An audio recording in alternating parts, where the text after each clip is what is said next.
यहूदियों और मुसलमानों के मतभेद, conflict between Israel and Palestinians, the illegal Israeli control of East Jerusalem.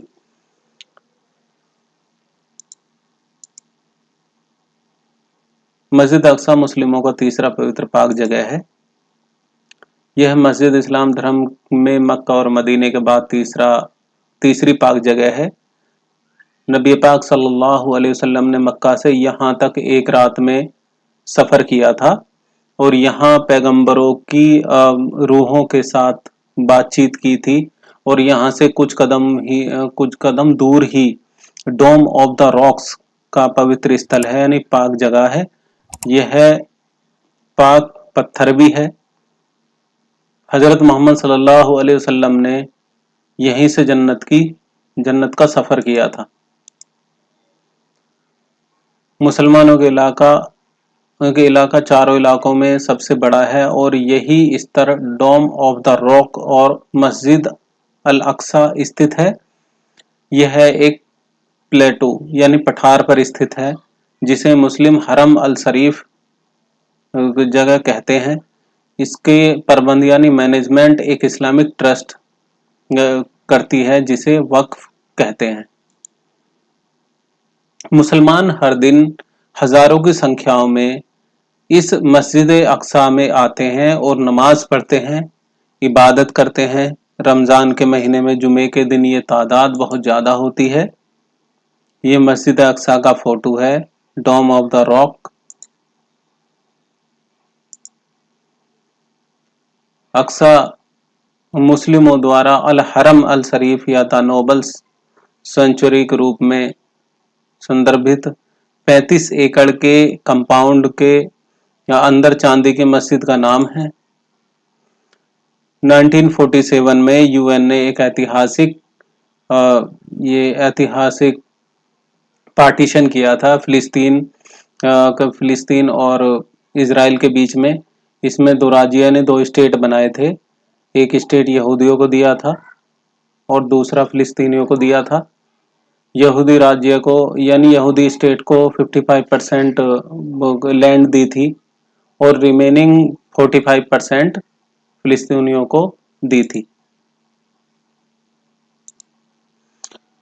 Israel अरब का जो पहला वॉर हुआ था 1948 में, जब इजराइल ने राज्य की घोषणा की, वेस्ट बैंक के शेष क्षेत्रों के साथ लगभग 78% लैंड पर कब्जा कर लिया था, यानी कैप्चर कर लिया था। और 1967 में दूसरे अरब इजराइल के युद्ध के बाद जिस पर पूर्वी यरूशलेम पर इजराइल का कब्जा हो गया था और वो तहत यरूशलेम के अवैध इजराइल एनेक्सेशन जिसमें ओल्ड सिटी एंड अल अक्सा शामिल थे के बाद से इजराइल की भूमि पर अतिक्रमण बढ़ गया। ओल्ड सिटी सहित पूर्वी यरूशलेम का अवैध इजराइल नियंत्रण अंतर्राष्ट्रीय कानून कई सिद्धांतों का उल्लंघन करता है, यानी इंटरनेशनल लॉ जो बने थे, जो यूएन ने एक संधि की थी दोनों के बीच में, उसका उल्लंघन कर रहे थे। और जो यह बात बताता है कि कब्जे वाली शक्ति की उस क्षेत्र की संप्रभुता पर कब्जा नहीं है जिस पर उसका कब्जा है। इजरायली सरकार ने पुराने शहर और पूर्वी यरूशलेम को पूरी तरह से नियंत्रित करने और जुड़ाई करने की दिशा में कदम उठाए। 1980 में इजराइल ने एक कानून पारित किया जिसने अंतर्राष्ट्रीय कानून के उल्लंघन यानी violation of the international law में यरूशलेम को इजराइल की पूर्ण और एकजुट राजधानी घोषित किया। यरूशलेम को राजधानी कैपिटल घोषित कर दिया था और आज दुनिया का कोई भी देश इजराइल के यरूशलेम के स्वामित्व व शहर के भूगोल और जनसांख्यिकी यानी डेमोग्राफिक परिवर्तन को बदलने के प्रयासों को मान्यता नहीं देता है। यरूशलेम में फिलिस्तीनी जिनकी जनसंख्या 4 लाख है केवल स्थायी निवास का दर्जा रखते हैं, बस रेजिडेंसी है, नो सिटीजनशिप, नागरिकता नहीं है, डिस्पाइट ऑफ born there, यानी वहां पे बावजूद पैदा होने के उन यहूदियों के विपरीत जो शहर में पैदा हुए हैं। और 1967 के बाद से इजराइल ने शहर के फिलिस्तीनियों को उनके निवास स्थान को बनाए रखने के लिए कठिन परिस्थितियों को लागू करने के लिए एक शांत निर्वासन शुरू कर दिया, यानी कठिन कानून बनाए हैं। इजराइल ने पूर्वी यरूशलेम में कम से कम 12 किलेबंद यहूदी अवैध बसाहटों यानी शेल्टर का निर्माण किया है। कुछ 2 लाख इजरायलियों को आवास देते हुए, फिलिस्तीनी भवन परमिट को अस्वीकार करते हुए और अवैध रूप से निर्माण के लिए अपने घरों को सजा के रूप में ध्वस्त कर दिया। यहूदियों का मानना है कि यह वह जगह है जहां बाइबल यहूदी मंदिर एक बार खड़े थे, लेकिन यहूदी कानून और इजरायली रब्बिनेट यहूदियों को परिसर में प्रवेश करने और वहां प्रार्थना करने से मना करते हैं, क्योंकि इसे चलने के लिए बहुत पवित्र माना जाता है। कंपाउंड की पश्चिमी दीवार, जिसे यहूदियों के लिए नौकायन दीवार के रूप में जाना जाता है, को दूसरे मंदिर का अंतिम अवशेष ही माना जाता है। जबकि मुसलमान इसे अल बुराक दीवार के रूप में संदर्भित करते हैं, यानी बिलीव करते हैं, और यह मानते हैं कि हुजूर पाक सल्लल्लाहु अलैहि वसल्लम ने अल बुराक जानवर को बांधा था, जिस पर वह आकाश में चढ़ गया और अल्लाह से बात की। 1967 से जॉर्डन और इजराइल सहमत थे कि वक़्फ़ और इस्लामिक ट्रस्ट परिसर अंदर के मामलों पर नियंत्रण रखेगा, यानी कंपाउंड के अंदर के, और जबकि इजराइल बाहरी यानी एक्सटर्नल सिक्योरिटी को देखेगा। गैर मुसलमानों को, यानी जो नॉन मुस्लिम्स हैं, उन्हें विजिटिंग आवर्स में आने की अनुमति रहेगी, लेकिन वहां कोई प्रे नहीं कर सकेगा।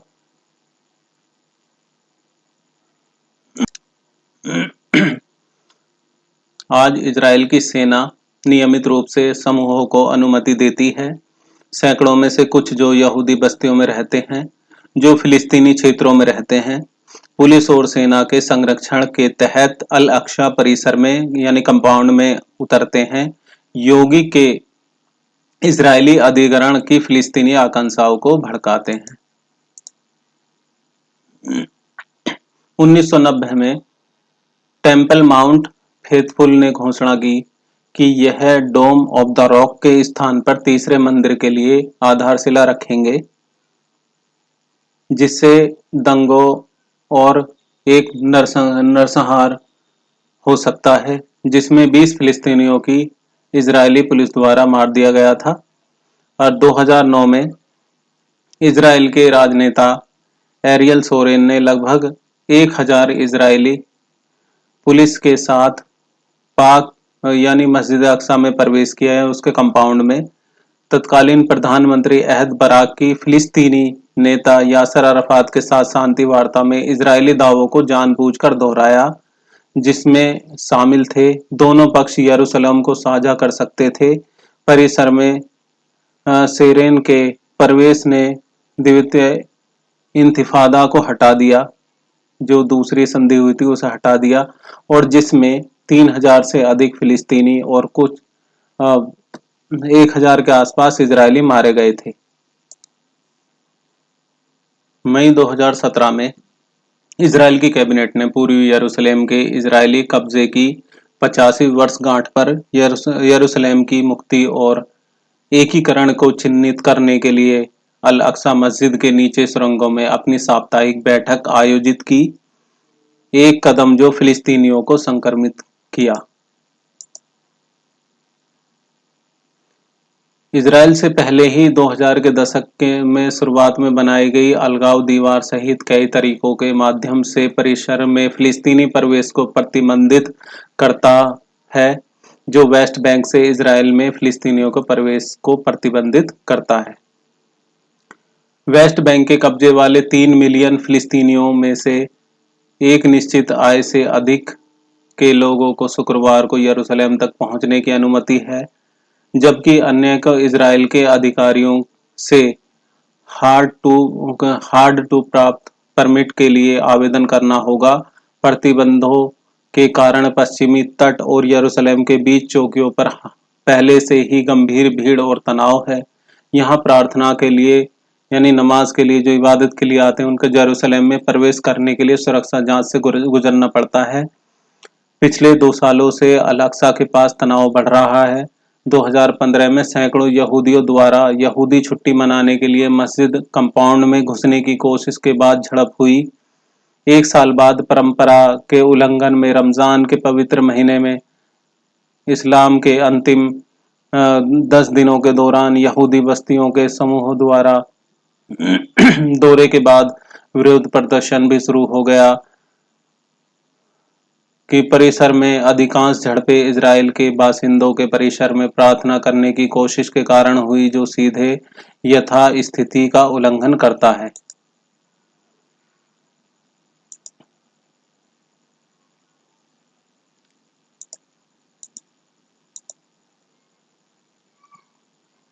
(1969) के बाद पहली बार इजराइल और इजरायली सेना के फिलिस्तीनी नागरिकों के बीच एक घातक बंदूक की लड़ाई के बाद इजराइल ने अल-अक्सा मस्जिद परिसर को बंद कर दिया, जिसमें तनाव बढ़ गया, टेंशन बढ़ गई दोनों के बीच में।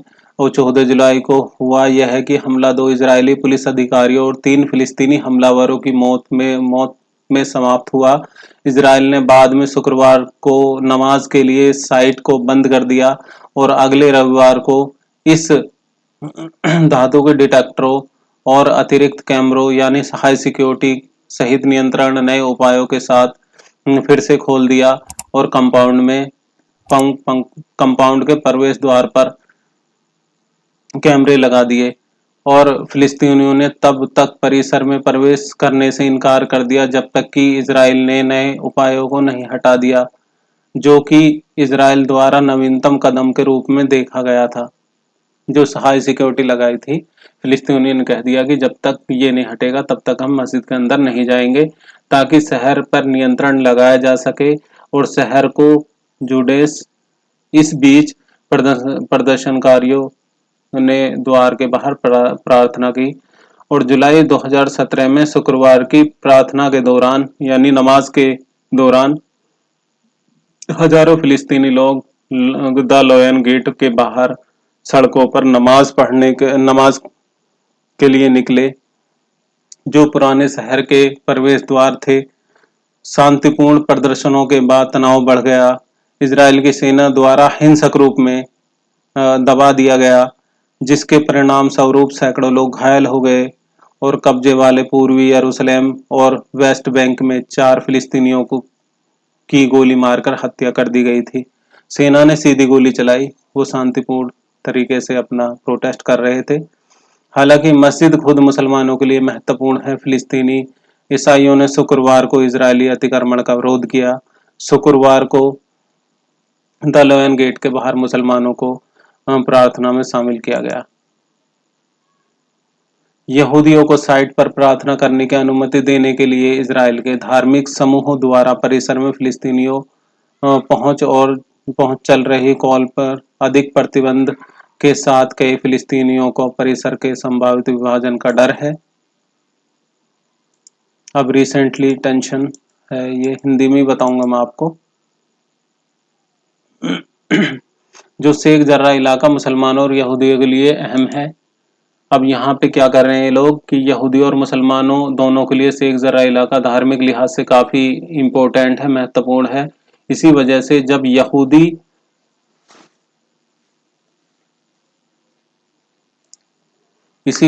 जब यहूदी इस इलाके में जाते हैं तो उनका वहां पर रह रहे मुसलमानों के साथ तनाव बढ़ जाता है।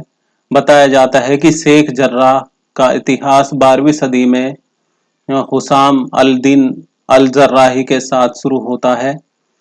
हुसाम उस समय के ताकतवर इस्लामिक जनरल सलादीन का निजी चिकित्सक था। सलादीन की सेना ने यरूशलेम को छीन लिया था।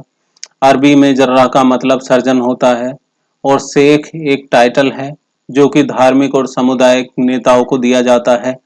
बाद में इसी इलाके में जर्राही का मकबरा बनाया गया, शेख जर्राह इलाका यरूशलेम के उत्तरी इलाके में स्थित है, जो ओल्ड सिटी की दीवार से बाहर है। इसी के पास में हिब्रू यूनिवर्सिटी स्थित है।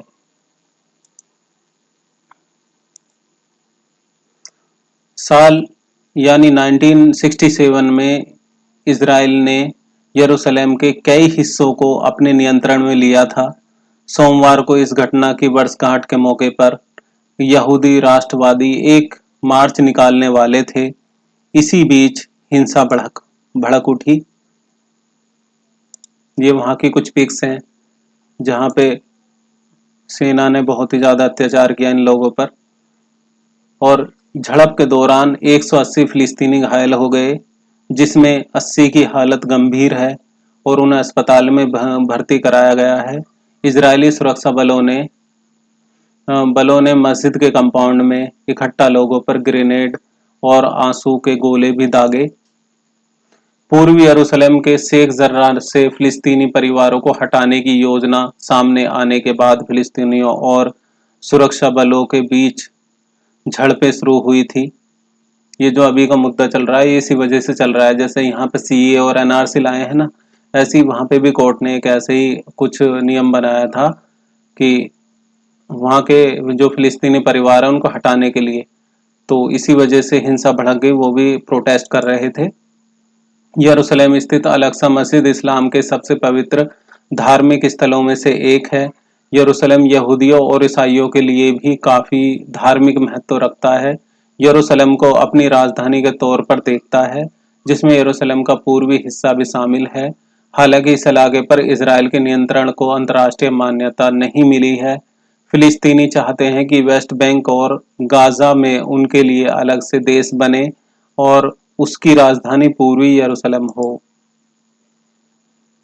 ये कुछ पिक्स है वहां की अंदर की, जहां पे सेना ने गोले दागे और बहुत ही परेशान किया पब्लिक को, जिससे बहुत जान और माल का नुकसान हुआ है। ये वहां की पिक्स हैं।